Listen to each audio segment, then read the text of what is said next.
Hello मेरे दोस्तों, स्वागत है आप सभी YouTube channel SS study material पर। दोस्तों आज हम लोग समझेंगे कोपेन के जलवायु वर्गीकरण को, जो ज्योग्राफी का एक बहुत ही इंपॉर्टेंट क्वेश्चन है। ठीक है, तो आप लोग पूरा इस वीडियो को देखिए, बहुत ही अच्छे से आप लोग को समझ में आएगा। और अपने दोस्तों तक भी इस वीडियो को शेयर कीजिए ज़्यादा से ज़्यादा, ताकि वे लोग भी अच्छे से तैयारी कर सके। ठीक है, ये ज्योग्राफी का बहुत ही इंपॉर्टेंट क्वेश्चन है, ताकि वो लोग भी अच्छे से तैयारी कर सके। तो ज़्यादा से ज़्यादा इस वीडियो को शेयर कीजिए। समझेंगे हम लोग क्वेश्चन में क्या लिखा है। लिखा है कि कोपेन के जलवायु वर्गीकरण की विवेचना करें। आज इसको हम बहुत ही विस्तार से समझाने वाले हैं। ठीक है, बहुत ही अच्छे से आप लोग को समझ में आएगा। आप लोग को सिर्फ वीडियो पूरा अंत तक देखना है।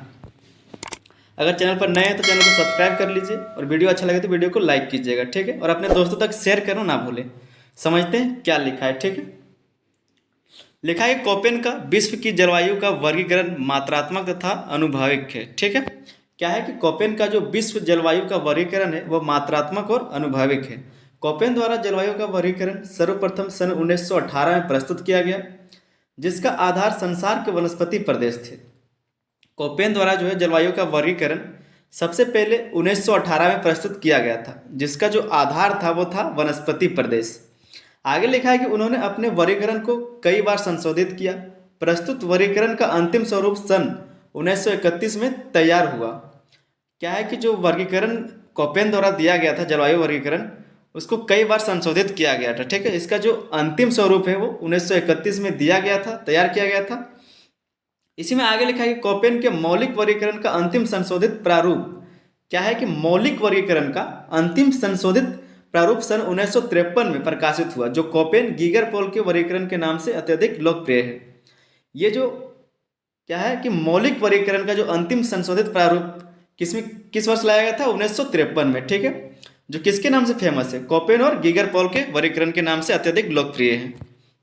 आगे कि कोपेन का वर्गीकरण अनुभविक एवं वस्तुनिष्ठ होने के कारण भूगोलवेत्ताओं में अत्यधिक लोकप्रियता प्राप्त कर सका। ये जो कोपेन का वर्गीकरण है वो कैसा है? अनुभविक है। ठीक है, और वस्तुनिष्ठ। इसी के कारण क्या है कि जो भूगोलवेत्ता है, जो भूगोल के वैज्ञानिक है, उसमें क्या हुआ कि अत्यधिक लोकप्रियता वो प्राप्त कर सका। ठीक है, आगे क्या लिखा है? आगे लिखा है कि प्रस्तुत वर्गीकरण में प्रत्येक जलवायु प्रदेश का निर्धारण तापमान, वनस्पति एवं दृष्टि के औसत वार्षिक मानों के आधार पर किया गया है। ठीक है, क्या है कि जो प्रस्तुत वर्गीकरण में यहाँ पर जो जिस वर्गीकरण के बारे में हम लोग बात कर रहे हैं उसी के बारे में बात हो रहा है कि प्रस्तुत वर्गीकरण में प्रस्तुत जलवायु प्रदेश का निर्धारण तापमान, वनस्पति एवं वृष्टि के औसत वार्षिक मानों के आधार पर किया गया है। ठीक है, आगे लिखा है कि इस प्रणाली में जलवायु के बड़े समूहों, उपसमूहों तथा उनके उपविभागों के तापमान एवं वृष्टि संबंधित विशेषताओं को प्रदर्शित करने के लिए अक्षर समूहों का प्रयोग किया गया है। ये जो वर्गीकरण है इसको प्रस्तुत करने के लिए क्या है कि जो दिखाने के लिए कुछ अक्षर समूह का प्रयोग किया गया है, वही लिखा है। आगे लिखा है कि जलवायु के मुख्य प्रकारों के लिए बड़े अक्षरों का प्रयोग किया गया है। अब जो जलवायु का जो मुख्य, क्या बोल सकते हैं, जो मुख्य प्रकार है उसको प्रस्तुत करने के लिए कुछ बड़े अक्षर का प्रयोग किया गया, जिसको हम लोग समझेंगे। ठीक है, ये जो अभी हम लोग देख रहे हैं ए, बी और आगे जो सी, डी है, उसको आप लोग को याद रखना होगा, तभी आप आगे जाके समझ पाएंगे। ठीक है, तो इसको आपको याद रखना है, और अगर याद नहीं हो पा रहा है तो आप इसको कॉपी में लिख लीजिए और एक दो बार पढ़िए। ठीक है, देख देख के कॉपी में लिख लीजिए और फिर उसके बाद पढ़िए। इसमें जो सबसे बड़ा अक्षर है ए। ठीक है, उष्णकटिबंधीय आर्द्र जलवायु, जिसको ए से सूचित करते हैं। क्या है कि उष्णकटिबंधीय आर्द्र जलवायु, जिसको ए से सूचित करते हैं। ठीक है, बड़ा अक्षर ए। जैसे बड़ा अक्षर है तो वहां पर बड़ा अक्षर का ही मतलब ये है। ठीक है, उसके बाद जब ए हम लोग छोटा अक्षर पढ़ेंगे तो उसके लिए अलग मान होगा। लिखा है कि उष्णकटिबंधीय आर्द्र जलवायु कर्क और मकर रेखा के बीच पाई जाती है। ये जो उष्णकटिबंधीय आर्द्र जलवायु है वो कर्क और मकर रेखा के बीच में पाया जाता है। ठीक है, इसलिए यहाँ की जलवायु उष्ण एवं आर्द्र रहती है। वार्षिक तापांतर बहुत कम तथा वार्षिक वर्षा अधिक होती है। यहाँ प्रत्येक माह का औसत तापमान 18 डिग्री सेंटीग्रेड होता है। ठीक है, यहाँ पर जो है वार्षिक तापांतर बहुत कम होता है, वर्षा बहुत अधिक होती है, और यहाँ का जो प्रत्येक माह का औसत तापमान है वो 18 डिग्री होता है। ठीक है, इसमें बी नंबर क्या है? शुष्क जलवायु, जिसको सूचित करते हैं बी से। ठीक है, शुष्क जलवायु को किससे सूचित करते हैं? बड़ा अक्षर बी से। लिखा है कि वर्षा अत्यंत न्यून, जो पादपों की वृद्धि के लिए पर्याप्त नहीं होती है। याद रखेंगे सब कुछ को, आप लोग को याद रखना पड़ेगा। ठीक है, बी अक्षर से किसको सूचित करते हैं? शुष्क जलवायु को। ए अक्षर से किसको सूचित करते हैं? उष्णकटिबंधीय आर्द्र जलवायु को। शुष्क जलवायु कहाँ है? लिखा है कि वर्षा अत्यंत न्यून, जो पादपों की वृद्धि के लिए पर्याप्त नहीं होती है। यह पृथ्वी के बहुत बड़े भाग पर पाई जाती है, जो विषुवत वृत्त से 15 डिग्री से 68 डिग्री उत्तर व दक्षिण अक्षांशों के बीच विस्तृत है। जो विषुवत वृत्त है, जो 0 डिग्री लाइन है, उसके 15 डिग्री और 68 डिग्री उत्तर व दक्षिण अक्षांशों के बीच ये विस्तृत है। ठीक है, कौन सा? ये शुष्क जलवायु, जिसको सूचित करते हैं बी अक्षर से। सब कुछ को आपको याद रखना, आगे हम लोग समझते हैं। इसी में आगे लिखा है शीतोष्ण या मध्य अक्षांशीय जलवायु। शीतोष्ण या मध्य अक्षांशीय जलवायु, जिसको सूचित करते हैं बड़ा अक्षर सी से। ठीक है,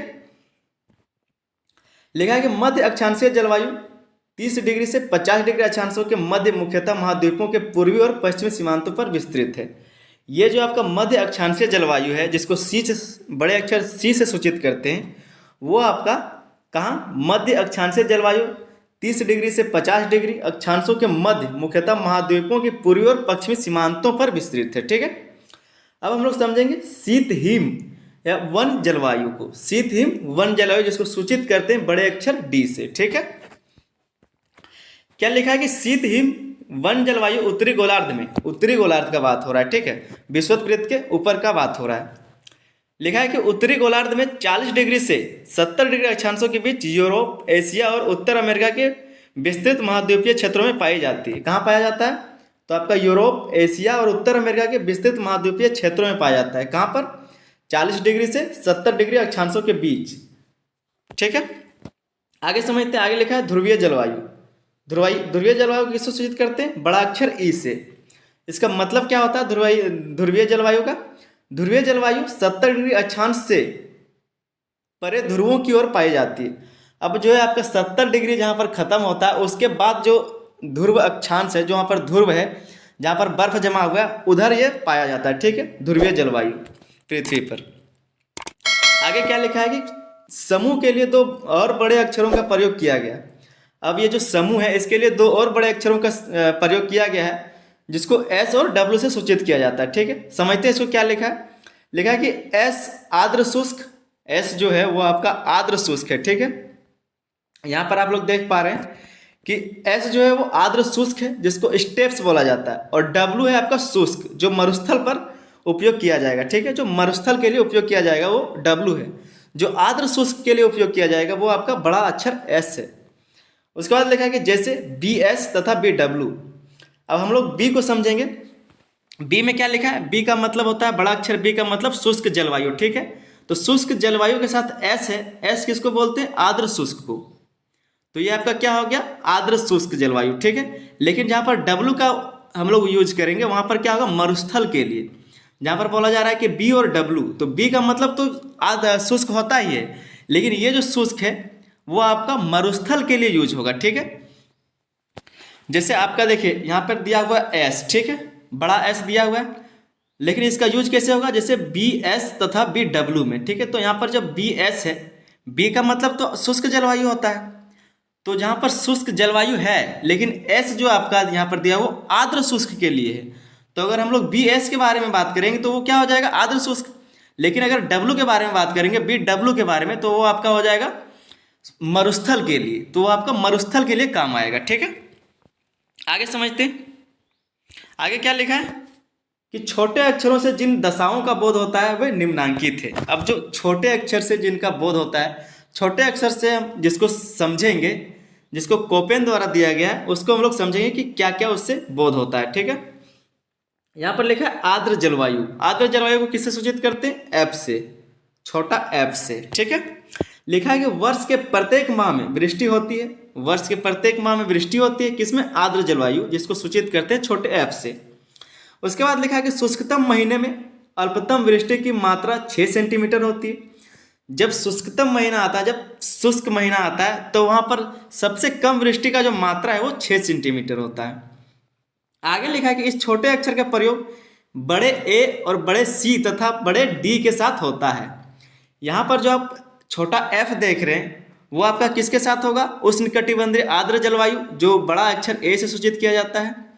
फिर सी है, जिसको बोला जाता है शीतोष्ण जलवायु, जिसको या फिर आप बोल सकते हैं मध्य अक्षांशीय जलवायु, या फिर डी को बोल सकते हैं आप शीत हिम वन जलवायु, ठीक है। उसके साथ एफ को सूचित किया जाता है, उसके साथ लगाया जाता है, प्रयोग किया जाता है। उसके बाद है आपका मानसूनी जलवायु। मानसूनी जलवायु को किससे सूचित करते हैं? तो आपका छोटा एम अक्षर से, ठीक है। लिखा है कि इस अक्षर का प्रयोग केवल ए के साथ किया जाता है। यहाँ पर जो आप छोटा अक्षर ए का एम का देख रहे हैं अक्षर, जिसका मतलब होता है मानसूनी जलवायु, उसका उपयोग कहाँ करेंगे हम लोग? सिर्फ बड़े अक्षर ए के साथ, ठीक है। ए का मतलब क्या होता है कि उष्णकटिबंधीय आर्द्र जलवायु, तो इसके साथ एम का उपयोग करेंगे। लिखा है कि जिसमें शुष्क ऋतु छोटी होती है, सर्वाधिक शुष्क महीने में वृष्टि की मात्रा 6 सेंटीमीटर से कम होती है। जिसमें बताया जा रहा है कि शुष्क ऋतु जो है वो छोटी होगी और सर्वाधिक शुष्क महीने में वृष्टि जो है उसका मात्रा वो 6 सेंटीमीटर से कम होगा, ठीक है। इसी में आगे है डब्लू। लिखा है कि इस अक्षर से ज्ञात होता है कि शीत ऋतु में वर्षा नहीं होती तथा सर्वाधिक शुष्क माह में वर्षा 6 सेंटीमीटर से कम होती है। यहाँ पर आप जो डब्लू अक्षर देख रहे हैं, छोटा डब्लू, इस अक्षर से क्या ज्ञात होता है कि शीत ऋतु में वर्षा नहीं होती है, ठीक है। ये छोटा डब्लू समझिए पहले। छोटा डब्लू का मतलब है कि इस अक्षर से हम लोग समझ सकते हैं कि जो शीत ऋतु है उसमें वर्षा नहीं होगी और सर्वाधिक शुष्क माह में वर्षा जो है वो 6 सेंटीमीटर से कम होती है, ठीक है। उसके नीचे एस लिखा हुआ है, तो एस का मतलब होता है ग्रीष्म ऋतु शुष्क होती है। एस अक्षर, छोटा एस अक्षर का जहां हम लोग प्रयोग करेंगे उसका अर्थ होगा कि जो ग्रीष्म ऋतु है उसमें शुष्क होती है, ठीक है। जो ग्रीष्म ऋतु है वो शुष्क होती है, वहां वर्षा नहीं होती है। आगे समझते हैं। आगे लिखा है कि तापमान की अन्य विशेषताओं को निरूपित करने के लिए अक्षर समूह में तीसरा अक्षर जोड़ा गया जो निम्नलिखित है। अब जो तापमान का अन्य विशेषताओं को निरूपित करने के लिए क्या किया गया है कि कुछ और अक्षरों को जोड़ा गया है। जो निम्नलिखित लिखा है उसको हम लोग समझेंगे, ठीक है। सबसे पहले लिखा है ए अक्षर, जो आपका छोटा ए है। लिखा है कि ग्रीष्म ऋतु अत्यधिक गर्म तथा सबसे गर्म माह का औसत तापमान 22 डिग्री सेल्सियस होता है, ठीक है। ए अक्षर का मतलब होता है, छोटा ए अक्षर का मतलब कि ग्रीष्म ऋतु अत्यधिक गर्म तथा सबसे गर्म माह का औसत तापमान। ग्रीष्म ऋतु है जो वो सबसे गर्म होगा और उसके बाद जो सबसे गर्म महीना होगा उसका औसत तापमान जो है वो आपका 22 डिग्री सेल्सियस होगा, ठीक है। आगे लिखा है कि इस संकेताक्षर का प्रयोग सी तथा डी के साथ किया जाता है। अब ये जो छोटा ए है उसका प्रयोग बड़े सी तथा बड़े डी अक्षर के साथ किया जाता है, ठीक है। यहाँ पर बड़े सी और बड़े डी का मतलब क्या है? बड़ा सी का तो मतलब होता है शीतोष्ण जलवायु और बड़ा डी का मतलब होता है शीत हिम वन जलवायु, ठीक है। तो इसको ए के, छोटा ए के साथ प्रयोग करेंगे। अगला है बी, छोटा बी। लिखा है कि ग्रीष्म ऋतु साधारण होती है। छोटा बी का मतलब क्या है कि ग्रीष्म ऋतु वहाँ पर साधारण होगा, ठीक है। और सबसे गर्म माह औसत तापमान 22 डिग्री सेल्सियस से कम, और जो सबसे गर्म महीना होगा उसका औसत तापमान जो है वो 22 डिग्री सेल्सियस से कम ही होगा। इसका भी प्रयोग केवल बड़े अक्षर सी तथा बड़े अक्षर डी के साथ होता है। ये जो आपका छोटा अक्षर बी है वो आपका बड़ा अक्षर सी तथा बड़ा अक्षर डी के साथ ही प्रयोग होगा, ठीक है। अगला है सी, जो आपका छोटा सी है उसका मतलब है कि ग्रीष्म ऋतु छोटी और कम गर्म होती है। यहाँ पर आप देख रहे हैं छोटा सी, उसका अर्थ होता है कि ग्रीष्म ऋतु छोटी और कम गर्म होती है तथा 4 महीने में कम समय में 10 डिग्री सेल्सियस से 0 डिग्री सेल्सियस का औसत तापमान अंकित किया जाता है। इस जो ऋतु है, ये जो ऋतु है आपका सी, छोटा अक्षर जिसको सी से सूचित करते हैं, इसमें क्या है कि जो 4 महीने से कम समय में है, जो यहाँ पर 10 डिग्री सेल्सियस से 0 डिग्री सेल्सियस का औसत तापमान अंकित किया जाता है, ठीक है। आगे समझते हैं क्या लिखा है इसी में। आगे डी, ठीक है, छोटा डी। लिखा है कि शीत ऋतु अत्यधिक सर्द होती है। बताया जा रहा है कि जो छोटा डी है उसमें जो है आपका शीत ऋतु अत्यधिक सर्द होती है तथा सर्वाधिक ठंडे महीने का औसत तापमान, उसके बाद जो सबसे ठंडे महीने का औसत तापमान है वो आपका -38 डिग्री सेल्सियस होता है। यहाँ पर डी समूह की जलवायु का गौण भाग है। ये जो आपका डी है ये आपका डी समूह का ही गौण भाग है, ठीक है, जो आपका शीत हिम वन जलवायु के भाग में आएगा। फिर उसके बाद है आपका एच, जो आपका छोटा एच है वो क्या है कि गर्म एवं शुष्क जलवायु। जो छोटा एच है उसको सूचित कर, मतलब उसका अर्थ होता है गर्म एवं शुष्क जलवायु, जिसका औसत वार्षिक तापमान 18 डिग्री सेल्सियस है। छोटा एच का औसत वार्षिक तापमान आपका 18 डिग्री सेल्सियस है, ठीक है, जो गर्म एवं शुष्क जलवायु है। आगे लिखा है कि यह बी समूह की जलवायु का गौण भाग है। ये आपका बी समूह का गौण भाग है, जो आपका शुष्क जलवायु। बी का मतलब क्या है? बड़े अक्षर बी का मतलब होता है शुष्क जलवायु। आप लोग पीछे देखिएगा तो आपको समझ में आएगा, या फिर आप इसको कॉपी में लिख लिए तभी आपको बहुत ही अच्छे से समझ में आएगा, ठीक है। उसके बाद है आपका छोटा के। उसका मतलब क्या होता है? शुष्क तथा सर्द जलवायु।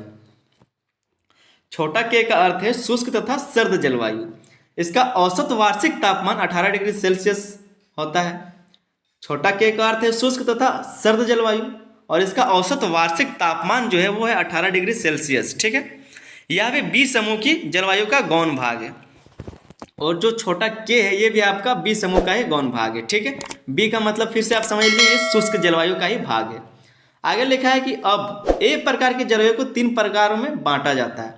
अब जो ए प्रकार का जलवायु है, जिसको हम लोग बोलते हैं बड़े अक्षर ए को उष्णकटिबंधीय आर्द्र जलवायु, इसको 3 प्रकारों में बांटा गया है, ठीक है। उसको समझेंगे। यहाँ पर देख सकते हैं कि ए प्रकार का जो है उसको 3 भागों में बांटा गया है। सबसे पहले इसको ए, बड़ा ए और छोटा एफ में बांटा गया है। क्या होता है इसका मतलब? इसका मतलब होता है उष्णकटिबंधीय आर्द्र जलवायु, ठीक है। उष्णकटिबंधीय आर्द्र जलवायु, जिसको सूचित करते हैं ए और एफ से। दूसरा है आपका बड़ा ए और छोटा एम, ठीक है। तो ए का मतलब तो होता है उष्णकटिबंधीय, और यहाँ पर आपने देखा कि ए का तो मतलब होता है उष्णकटिबंधीय, लेकिन एफ का मतलब होता है आर्द्र जलवायु। यहाँ पर आप उसी तरह समझेंगे कि ए का मतलब होता है उष्णकटिबंधीय, लेकिन छोटा एम का मतलब होता है मानसूनी जलवायु, ठीक है। तो उसी पर लिखा है कि ए एम का मतलब उष्णकटिबंधीय मानसून जलवायु, ठीक है। तीसरे नंबर में है ए का मतलब होता है उष्णकटिबंधीय, और डब्ल्यू का मतलब होता है आर्द्र जलवायु, जिसमें शीत ऋतु शुष्क होती है, ठीक है। यहाँ पर आपने डब्ल्यू का मतलब देखा होगा। डब्ल्यू किससे होता है? जहाँ पर क्या होता है कि जहाँ पर आर्द्र जलवायु होता है, शीत ऋतु शुष्क होती है, उसी को बोलते हैं छोटा डब्ल्यू, ठीक है। तो ए डब्ल्यू का मतलब हो जाएगा उष्णकटिबंधीय आर्द्र जलवायु, जिसमें शीत ऋतु शुष्क होती है।